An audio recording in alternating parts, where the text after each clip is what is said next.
Hi everyone, it's Angie here.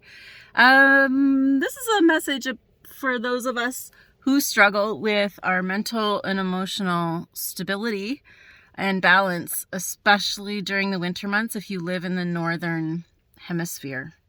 Or I guess, speaking from Canada. So for a lot of people, this can be a challenging time of year as the days become shorter and the access to vitamin D becomes less. And I speak from experience because this has happened to me for many years. We have sometimes a hard time regulating our mental and emotional stability. So that might manifest as like depression, just waking up with no sense of motivation, no sense of like delight in life, no get up and go, low energy, all of that. And I get it. It's not an easy thing to navigate. So this morning I woke up in that state, and it's not even November yet. So we have like several months left to go of like deep, dark winters. And so I know from experience the things that I need to do, the practices I need to do, and I'm going to share those with you right now. So the first one is getting outside. And getting outside in nature is the best. As far away from human civilization as possible is recommended. Nature is very healing, and it will help you to rebalance and feel whole when, things get tough. And it's really helpful to do this in the morning. And I know that like when you're really depressed, getting out of bed is that's one of the hardest things. But sometimes if that's the only thing you do in your day, right? Maybe you don't shower, maybe you don't clean the house, maybe you can't go to work, maybe you can't do any of those things. But your spirit is strong.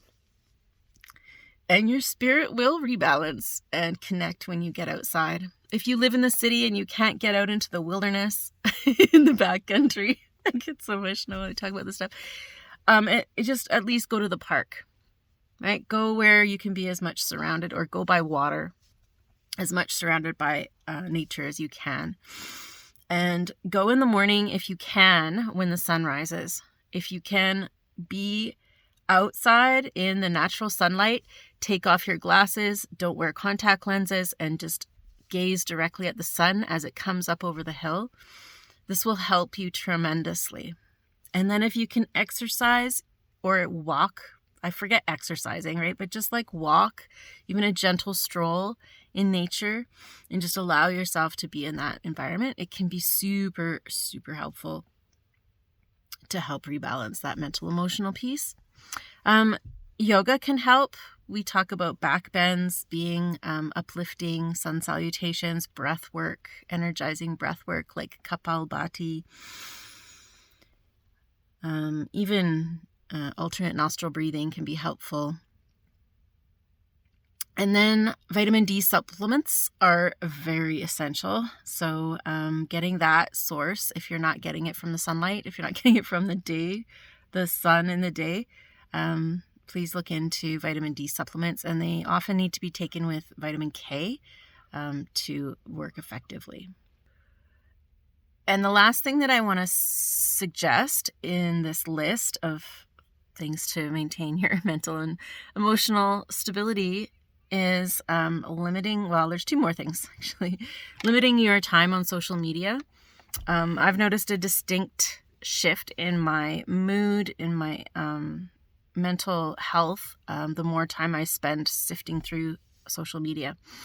And it's the direct opposite of nature. So what nature does for you, social media does the opposite, essentially.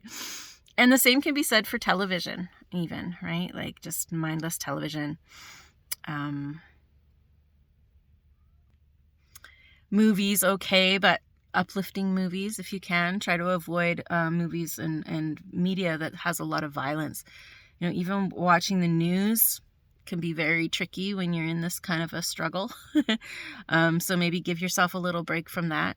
So I'm of the school of thought of throw everything at it. Throw everything at it.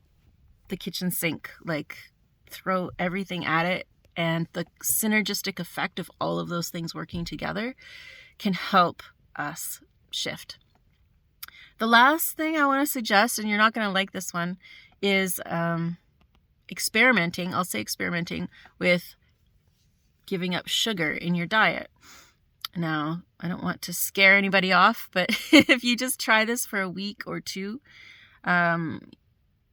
you might notice a distinct shift in your mood. I find sugar really affects and I love sugar, right? And I go on and off having it and not having it.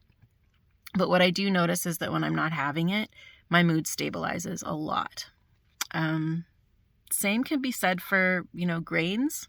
If you want to get really into the nutritional stuff, sticking to protein, fruits and vegetables, or limiting your fruits because they're high in sugar, but proteins and vegetables and carbs that are not grains. So okay to sweet potatoes, okay to even potatoes or squash, but no to rice, flour, wheat. I think, things like quinoa, really high in protein, so they're like a good one, but still a grain. Your body just processes it differently when it's a grain. It processes it as a sugar. So that's another thing you can try. And so, if you're really able to get out of bed in the morning and start to implement a couple of these things, I would hit it with everything you got right off the bat, right?